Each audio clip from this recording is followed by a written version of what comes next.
Wilder Show podcast. I'm Scott. That's Lauren. Hello. Hey there. Well, Jimmy Kimmel is back. He will be. Instagram. Find us on Instagram. Search Wilder Show Pod, and you'll find us, and you'll like us, and you'll share it, and all those things. If you want to send us an email, simply email podcast@wildershow.com, podcast@wildershow.com.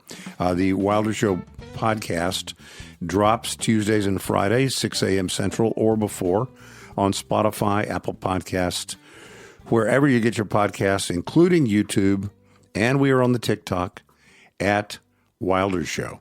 So wherever you get your podcasts, please, and I mean this, please, like, rate, follow, and most importantly, subscribe and share. And we really, really appreciate it. Can I do a little go by what we're looking at, the different things we want to chat about in our time? Sure. Jimmy Kimmel is back. That's a real quick thing. The Charlie Kirk Memorial Service, a review, sort of a review of it. Yes, I watched all, I think, 7 hours. It was 6 or 7 hours long. Was it really that long? I think it was over right about 6. Okay. And it started at noon, our time. At noon was the music. Praise and worship? The praise and worship started at noon. Okay. So watch that, and that was really, really, really great. And then the whole thing really started, the ceremony service or whatever, the service started at, I think, 1 our time. Yeah. And it was, but by the time I started watching, let me put it this way. I missed the noon game and I missed the 3 o'clock game. So maybe it's not exactly, but in terms of exchanging of things. Yeah. That was what it was. So we'll talk about that. Also, I didn't get as much done this weekend as I thought I would. Just I had some chores I wanted to get done. And I didn't get them all done. Of course, the memorial service. You had a lot of television to watch. I did. And a lot of football on Saturday, I would imagine. Well, yes, that's true. Football on Saturday. Yeah. And then the memorial service on Sunday. And one of the things I really wanted to get to do this last weekend was to clean the garage. Seriously? Yeah. No. Why? Because it needs cleaning. And I thought maybe it'd be a good idea to maybe clean the garage. But then I saw that the rapture may be this week, so I thought I'm going to put it off. Yeah. Thought I would wait until, of course, that actually is very presumptuous, isn't it?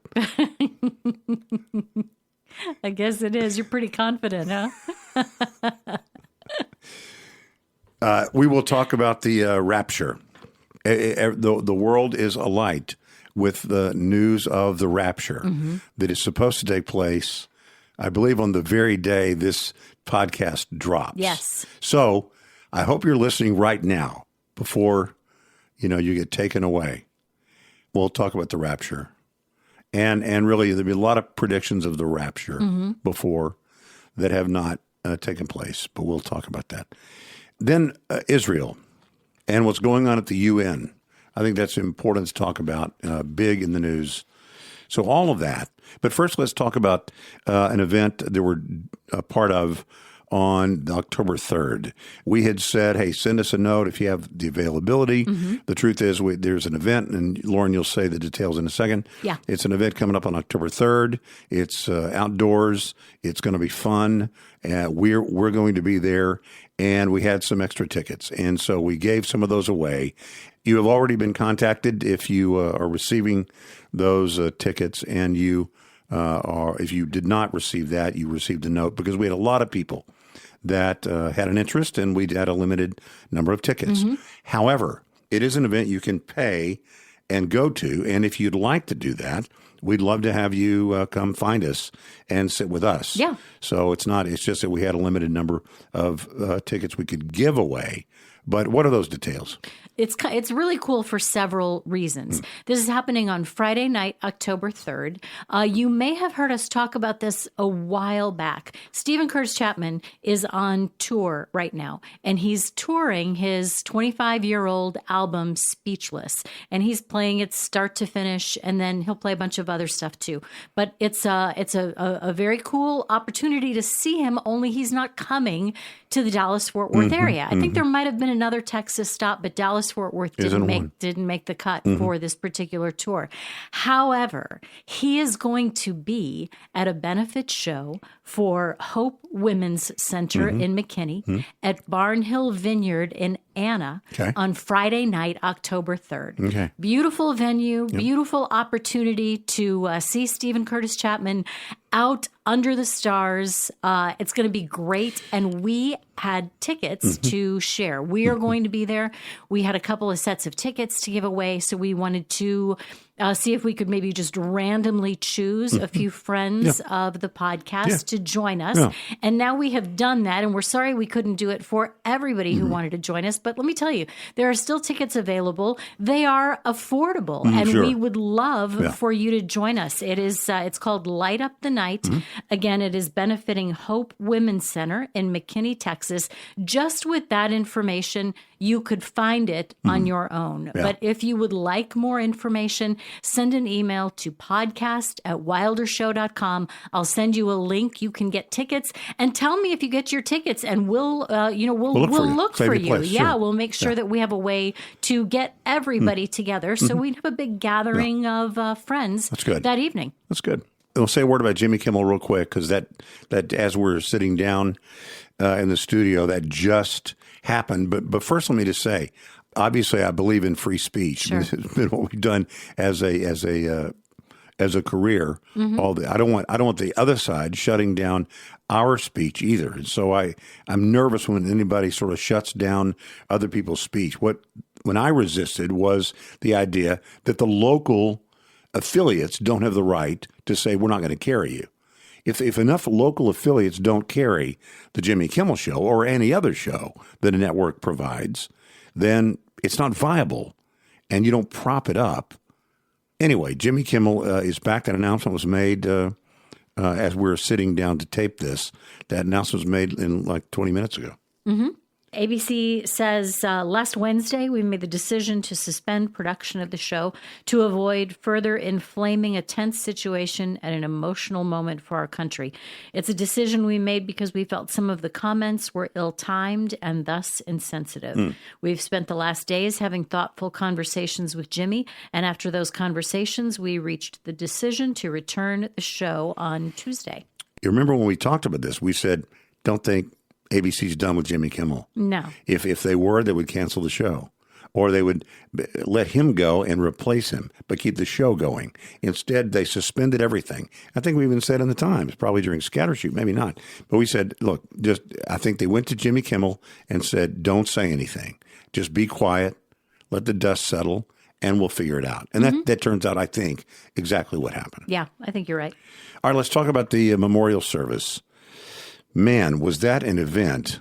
Can I just give you my top probably three speakers? Yeah, I think we kind of we agreed on some of these. Yeah. I thought Marco Rubio was great. Yep. I thought in no particular order. I thought Tucker Carlson was great, and that was a bit of a surprise to me.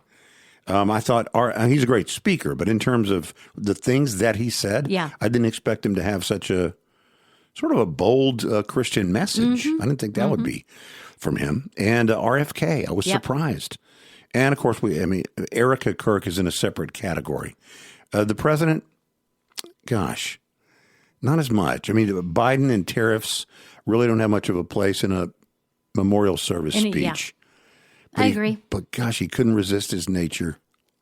You know, when he started, I thought, good, he looks tired. and appears to be just reading what someone else wrote for him, which I think is the best possible scenario. When he's at his best, quite often. Yeah. Then as he gained his energy, it was like he woke up, and then he was off to the races. Buoyed by the crowd. The music was probably my favorite part. The music was great. Man, that was really something to see those guys that we play their music all the time. Brandon Lake, Chris Tomlin. Phil Wickham. Carrie Job, Cody Carnes. Yep.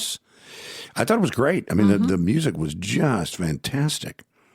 I thought J.D. Vance was fine. You know, it was long, but I'm not sure it was, except for the extreme political stuff. I mean, what you're reading in the news as reviews about this was, Christian nationalism on display. I mean, it's like, give me a break. What we hear from the other side all the time is separation. So we can't even express that we are principled politically and that it is informed by our religion. Somehow that's not okay. I mean, they want to strip away anything they can of, in my view, of Christianity. And that's what I think was so great about the way Charlie Kirk talked to people. I mean, I saw an interview with him, and they said, if you could only be remembered for one thing, what would it be? He said, my Christian faith. I mean, it's like of course. And I think he grew, not that he needed to, but I think he grew into that. I think he found it was such an effective thing to be able to explain where he stands politically on something, whether it's pro-life or traditional marriage or borders or anything else. And then he was able to say, and here's why I believe this. Yeah. There's a standard regarding whatever it is he's talking about. One quick thing, it seems not to be connected. There's a guy, my very first radio job, there's a guy named J. Vernon McGee. And J. Vernon McGee is an old-time radio preacher. And he had this program called Through the Bible. And what did they do? They went through the Bible, verse by verse. I mean, sometimes a 30-minute time would only be one verse. Yeah. Or maybe a verse and a half, or maybe 2 verses. But this guy, it took 5 years to go through the Bible. So the name of the show is Through the Bible with J. Vernon McGee.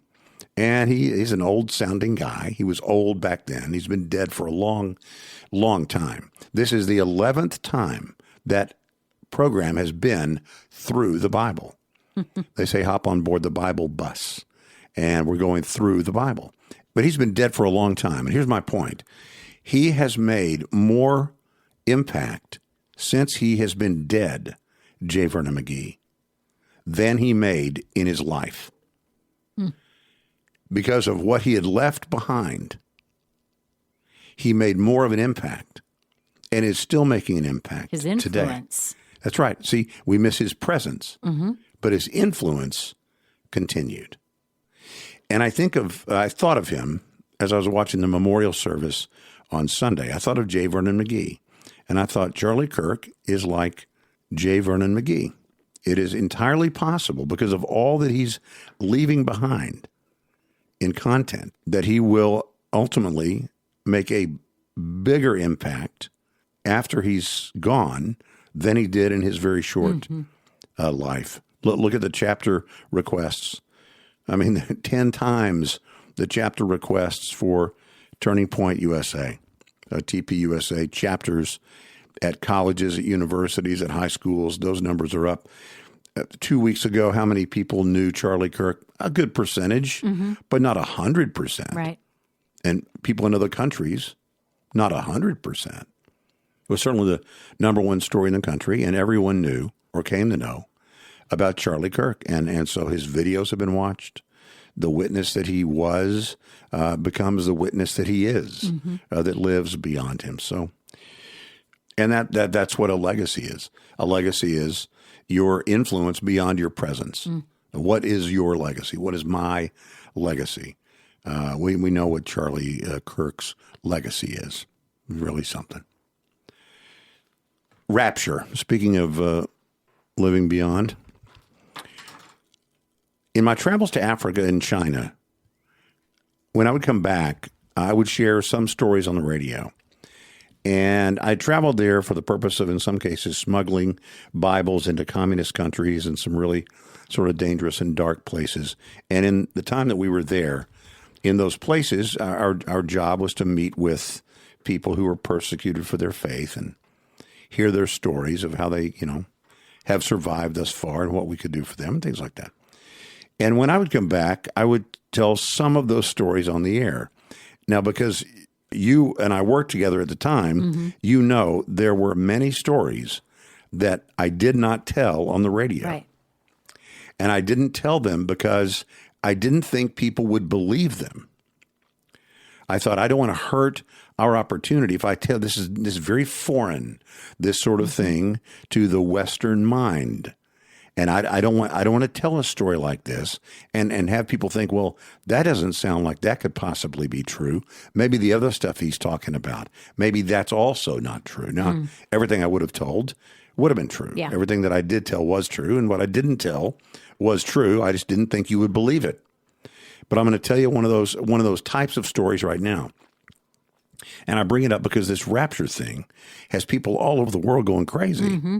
When we were in Muslim countries, we would meet with some people and hear their stories. Had to meet very clandestinely.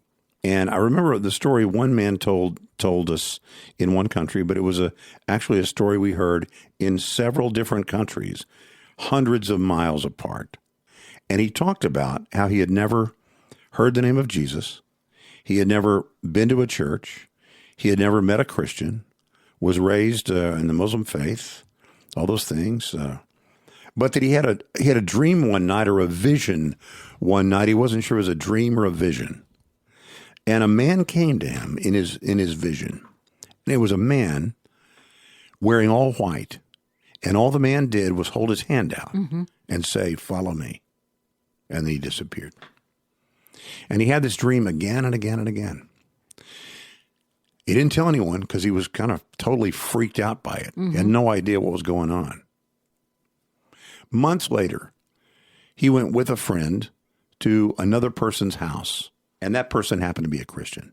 And on their wall, they had a picture of Jesus. Yeah. And this man walks in, and he looks at the picture, and he looks at the host, and he said, "Who is that?" And they said, "Well, that's a picture of Jesus."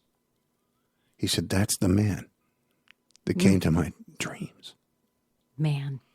And we heard those stories all the time. Yeah. Yeah.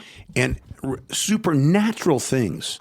You think there is no way this could be true, but it is. Now, I use all that to talk about this whole rapture thing. A lot of people are looking at this South African pastor. He said Jesus came to him in a dream or a vision and told him that Jesus was going to be returning on the 23rd. It's today. And people are saying that means that the rapture is happening this week. But I mean, technically, Christ's return and the rapture are different. Separate things, Yeah. right? I mean, depending on your pre-trib and post-trib belief, I'm not going to go way down the rabbit hole and all that stuff. But obviously, if you're pre-trib, then it's the rapture that is first, then 7 years of tribulation, then Christ's return. But let's go with what people are obsessing on, and that is whether there will be a rapture this week. There are a lot of things, I must say, that sort of align.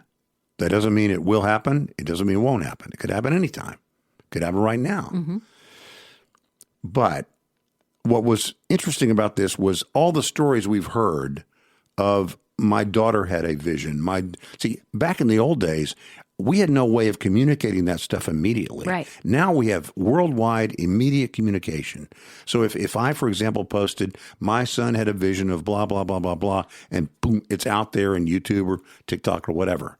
Somebody sees it and they go, so did my daughter. Yeah. Somebody else in Ireland, hey, my cousin, same thing. My grandma, same. So we didn't have that back then. So I only bring that up because when I saw that in person, it was like, wow, I don't know this isn't like that. I don't know that it is like that. But there are a lot of people who would have known this kind of thing would go viral. But here are the things that sort of collide. The Jubilee circles, the clock of Daniel's weeks, the blood moon, which we just had, the solar eclipse, the 100 shofars, that's the ram's horn. Yeah. The 100 shofars are going to be blown in Jerusalem for the Feast of the Trumpets, Feast of Trumpets with Rosh Hashanah. All the nations gathering against Jerusalem in the final days, which is straight out of Scripture. More than 100 nations at the UN this week to do just that, to try and split Israel up and to create the Palestinian state. Anyway, all these things sort of come together, and all I would say is I have no idea. I do know that there were times in the past when people sort of went, I'll say went crazy, but they went very far in these things, and then it harms the witness later. Yeah.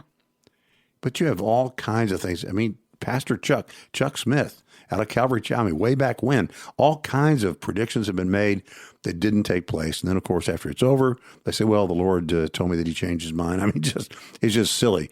But I would say the good news is know the good news and be ready. And whenever it happens, then you will be ready. So I had to say something about it because it really is everywhere. Yeah. Believe me, the world loves nothing more than to make fun of us. They love to do that. It's true. And I just, don't give them a stick to beat you with. That's all I would say. So make sure you're ready for whenever it's going to be. A year from now, 10 years from now, never in your lifetime, I mean. Or, between the time we tape this and the time, be ready for yourself, for your family, for your friends. But beyond that, I mean, don't sell your cars. Don't clean the garage. Yeah. Maybe clean the garage. Yeah. Just be wise. That's all. Mm-hmm. Just be wise. All right, I have to say a word, and not very much, because I want to be respectful. But with the Charlie Kirk assassination, as you might imagine, I mean, this is going to be like our JFK. Not that he's a president, but it's going to be, our little conspiracy theories. The guy on the grassy knoll, raise and lower the umbrella 3 times or whatever. How about this man up here and the patsy and all this stuff? There are lots of things out there. What I'd like to see is the full transparency that we've been promised from this administration. Just put out everything. Whatever is the final thing, let us see what it is. If it was a 30-06 round, say that you found the 30-06 round, wherever you found it, and make your case. When would you expect to have all of that? When would you be satisfied that just knowing that some things maybe have to be held kind of close to the vest before the case is settled, before are they holding things a little bit closer for evidentiary purposes? Sure, perhaps so. I mean, I think that's reasonable. We live in a faster paced world than that. Yeah. Though, and there are some things that if you're going to show part of something, show all of something. I'm not talking about the gruesome stuff, but if you're going to show part of something, just show all of something, like the rooftop stuff. Just release it, whatever it is, or release none of it. I am surprised, just put a pin in that for a second. I am surprised, actually, that there would be an event where there is such rooftop line of sight access to where Charlie Kirk was, and there'd be no drones. He's not the president, I know that. But I would hope that we learn something from the Butler thing. How is it possible that according to the official report, a guy climbs on a roof, changes clothes, assembles a gun, takes one shot, disassembles the gun, leaves a screwdriver there, runs across the roof, drops down to the ground, runs away, goes to the woods, changes his clothes again, somehow reassembles the gun? I don't get it. So much of it to me doesn't make sense, and it seems to me they're talking to us the way I feel like when we had 3 news networks. They would just tell it that's the way it is. Yeah, and they really believe that. We're going to tell you the way it is. So if we tell you this, we don't want to hear your thoughts as a hunter. We don't hear your thoughts as a marksman or as a person in the military. Or a person is very familiar through your elk hunting about a 30-06 and about that Mauser. We don't want to hear about it. We're going to tell you about it. We don't hear. So it does sort of feel like they're just telling us stuff that we're supposed to go, oh, okay. I don't think it's good for us. I don't think it's good for us to bathe in it. Yeah, yeah. And it can feel like the more information is out there to consume. If you are of the mind to consume it, I mean, it can really it can become all encompassing. Oh, yeah, sure. They like to figure things out and look at the background of this and where was this and let's look at that and let's look at these things. And, hey, I'm a hunter and I kill elk, and elk have 1,000 pounds they have to carry on their bones, and their bones are much more dense. And I'm telling you that a 30-06 round would normally blah, blah, blah, blah, blah. Yeah. Or I'm a military sniper. I can tell you right now, there's no way that I mean, those people have their opinions, and we live in a world where everybody has, their own little TV show, Sure, their own little radio show, their own little their little part of the world, their brand. Finally, and we talked a little bit about this in the part about the rapture. It is the UN meeting and the Palestinian statehood and the land divide. We are all alone in opposing it. We and Israel.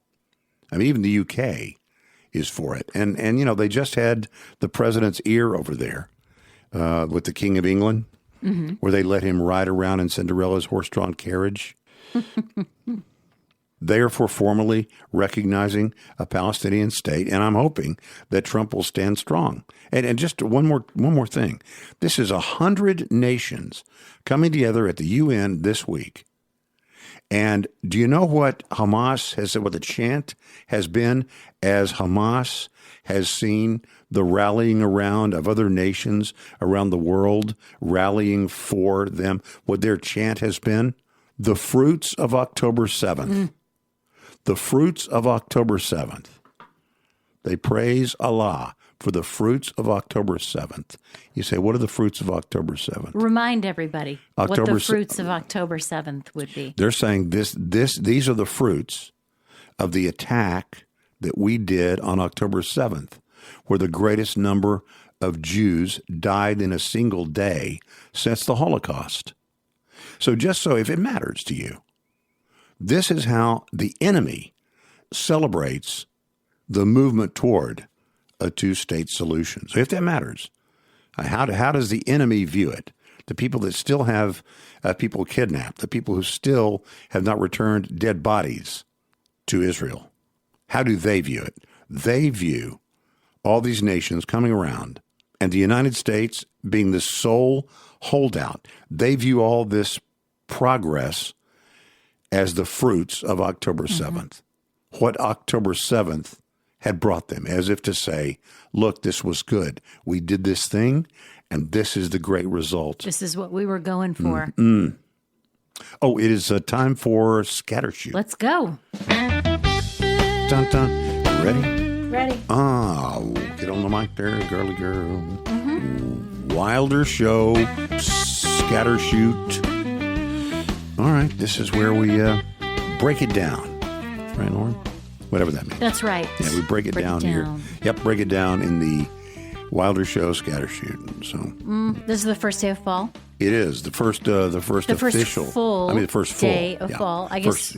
Fall arrived yesterday, but today's the first full day of fall. It is the only day where there are exactly the same number of daylight hours as non-daylight hours. Really? Interesting. Times twice a year. Okay. Very cool. The autumnal equinox and the other one. It's also the day that most people will tell you it was curtains for their diet on this day. This is the day when most healthy eating habits go off the rails. I don't know if it's all the pumpkin spice or if it's the coming holidays or what it is, but it's on this day, I guess maybe when people look back and say, this is when it all fell apart. Yeah.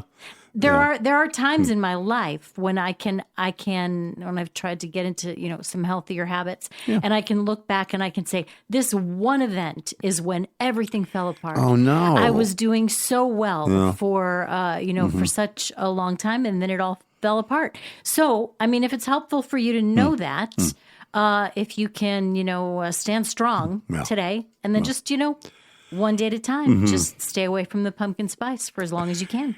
That reminds me of a story about Arnold Palmer, the great Arnold Palmer, golfer. He was being interviewed by a reporter, and they were walking the course. He wasn't playing at the time, but he was walking the course with this reporter as they reflected on the great career of Arnold Palmer. And they were at some famous course. It might have been Augusta. I can't remember where. And the reporter was asking him a question, and in the middle of the question, Arnold Palmer stopped, and he pointed at the ground and said, right there, right there. What happened and right there? The reporter said what? He said, right there is where I lost that tournament. He said he was coming off of a certain hole. Yeah. And it did look like he was on his way to victory. Mm-hmm. And someone in the crowd there along the line, along the string, the rope, congratulated him and stuck his hand out. And Arnold Palmer shook his hand. And it was a premature celebration. Yeah. And so Arnold Palmer, like you're saying, you could say right there, that's when it all fell apart. Yeah. Arnold Palmer said right there. Yeah. That's when I lost the tournament. Well, mine had more to do with apple cinnamon rolls. It was a different story. Yeah. It was a different kind of story, but I funnel can cakes relate. Yeah. Yeah. Well, it is the season for funnel cakes. Well, here we Speaking go. of that. Yeah, because this Friday it all begins. That's right. The Great State Fair of Texas. And so all the fried things and all the food and the fun. So this is the time of year people say, is it that they give up or do they look forward to it? Like, okay, I can relax a little bit and I'll gear back up maybe in January. I don't know. Or maybe it's just, knowing I'm about to start wearing sweatpants and sweatshirts anyway. There you go. I can cover it up a little bit. I don't know. Mm-hmm. I don't know. Also Friday, you mentioned the State Fair of Texas. This Friday, Naomi Whitehead will turn 115. She is the current oldest living American. She was born on September 26, 1910. Born in rural Georgia. She grew up on a farm picking cotton and tobacco. Her husband died in 1979. She has outlived all three of her sons. Never smoked or drank alcohol. She told reporters recently, "I'll live as long as the Lord lets me." So she is the oldest verifiable living person in the United States. The oldest living person in the world is Ethel Caterham of the UK. She turned 116 in August. Can you imagine? No, and I don't think. Of course, they're saying technology. They're saying that the babies that are born today, the babies born today, have a chance, all things being equal, to living to be 120. Man, that'll be an average. That technology will allow, maybe not the average, but that would be the links to which they could go on their own without extraordinary things.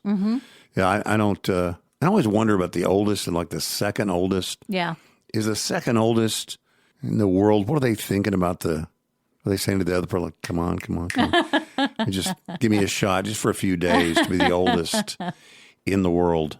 I can't imagine. I can't imagine being, living that old. That would mean you're only like halfway there now. Yeah, I think the part that would. Well, first of all, if you could get around to do all the things, I guess. If you're, whatever. You're relatively. I can't imagine you'd be relatively healthy at 116. But maybe she is. Could be. Maybe she is. But along the way, you lose everybody you love. That's what I think is the saddest part of that, really. It's like, look, every single person you love, your spouse, or presumably somebody even gets remarried after being widowed and they outlive them too, and go to the next one and the next one, and all your kids and probably your grandkids. I mean, it's like, goodness gracious. I bet she still has grandkids. She could have great-grandchildren, great-great-grandchildren. Yeah, but I mean, if you're 113, 93, she could have a grandchild that's 73. She could. Speaking of how all of our diets go off the rails on this first day of fall, this is the time of year when that happens. America has a fat cat epidemic. A fat cat? Yeah, a study like cats, like kitty cats. Half of our cats, half of our cats are too fat. There was a study at the Virginia Maryland College of Veterinary Medicine found that more than 50% of the nation's cats are overweight or obese. That might make them, extra cute and cuddly, but it also could mean lots of additional health problems. So you're saying there are too many cats or too much cats? No, there's not too many cats. There are maybe too much of the cats that we have. Well, we have a cat in our family. It is not in my home, but a cat in our family who is a little bit on the chubby side. Yeah, Tubsy Ubsy. And it does. I mean, he's got some health problems. Well, some yeah, you got to be careful. Take care diabetes of and yourself. some things like that. And it means he's got to make trips to the vet, which means he's got to go in the little crate, which is not happy for anybany involved. Does he? Eat? Does he eat healthy? He does now. But he was he eating like scraps and I such? think that might have been a problem. Yeah, I don't think that's good. No. I don't think animals are supposed to. It makes us feel good, to give them a little under the table stuff and all that. But well, I mean, we used to wonder why my family dog loved my mother so much, so bonded to my mother. Wonder why. And then, just spend a little bit of time watching them interact and see how, his food was coated with whatever sauce we were having for dinner, when my mom was around. Yeah, she fed him well, and he rewarded her with lots of cuddles and love for that.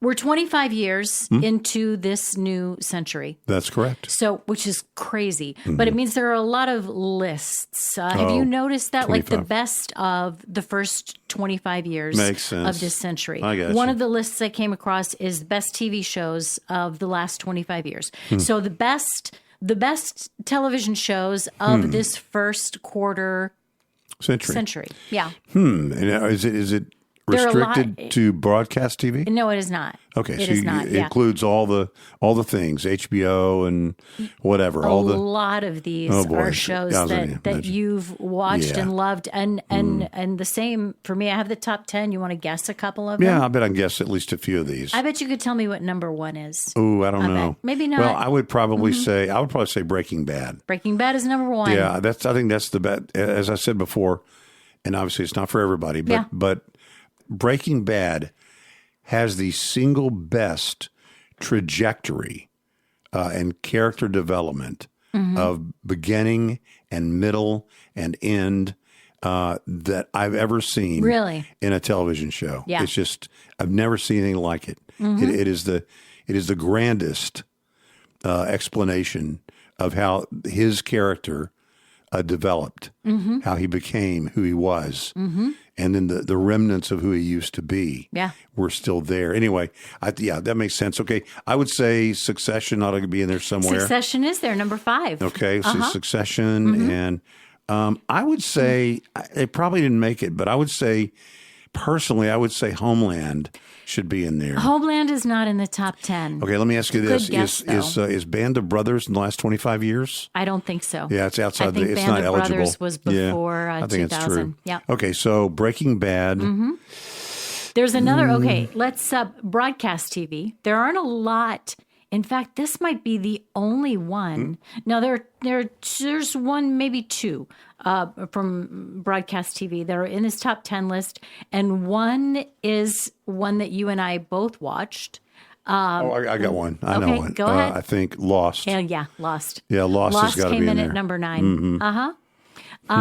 Okay, there's another one that I liked a lot. I think you watched the whole thing. You didn't love it as much as I did, though. It's number 4. What is it? Mad Men.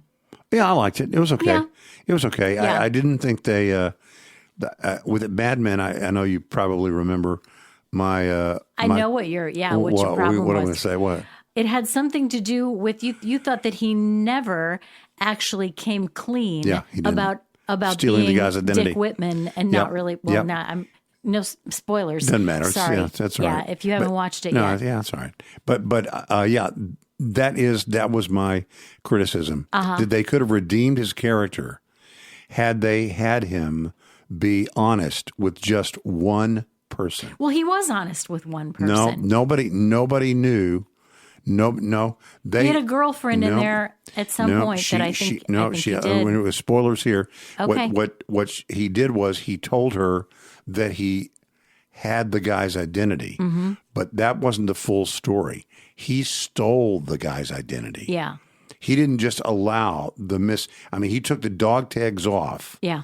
And then was misidentified. So what he told her was, when they confused me with Dick, I did not correct them. Yeah. That's not the truth. Gotcha. That was not the full truth. I mean, it wasn't a falsehood, but it wasn't the whole truth.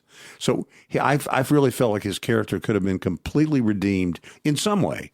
He's a terrible guy, but it was some little thing, It seems to me that was a real missed opportunity for something I think special. Maybe redemption was never what they were going for. Okay, Sopranos, or was that before? Sopranos is number 2. Yeah. Yep, Sopranos The Wire. Got to be number 2. Number 3. The Wire, number 3, yeah. One more thing about The Sopranos. I ate dinner out with my mom on Saturday night at an Italian place. Yeah. On the specials outside, Branzino. Oh. Does that not just take you right back to great. The Sopranos? That's great. Yeah. Number 6 is The Leftovers. I watched a lot of that, not all of it. Number 7, Game of Thrones. Seen it? Yep. Yeah, I have not seen. Yeah, I it's think not I've for seen. everybody. I think I've tried the first episode maybe 3 or 4 times, and I just rough. haven't gotten any further than that. Not, 8. This kind of surprised me a little bit. Twin Peaks: The Return. Yeah, I remember the first Yeah, I Twin never Peaks. thought the returns were as good, but Yeah. that was okay. I liked it. Okay, number 9. Yeah, number 9 was Lost, and number 10, 6 Feet Under, which I did watch, and I enjoyed that. That is Scattershoot. Thank you, Lauren. You bet. Instagram, find us on Instagram. You will just search Wilder Show Pod. And then when you find it, you just like it and all those things. If you want to send us an email, as you heard Lauren say, it's podcast@wildershow.com, podcast@wildershow.com. The Wilder Show podcast drops on Tuesdays and Fridays at 6 a.m. Central or before. Spotify, Apple Podcasts, wherever you get your podcasts, including YouTube. And we are on the TikTok at Wilder Show or Wilder Show Podcast. You'll see it. Wherever you get your podcasts, like, rate, follow, please subscribe and share. It helps us with the algorithm. Is that what it's called? The algorithm. That's it. Helps us with the algorithm. All right. Thank you, Lauren. Thank you. And we'll see you next time. do do do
do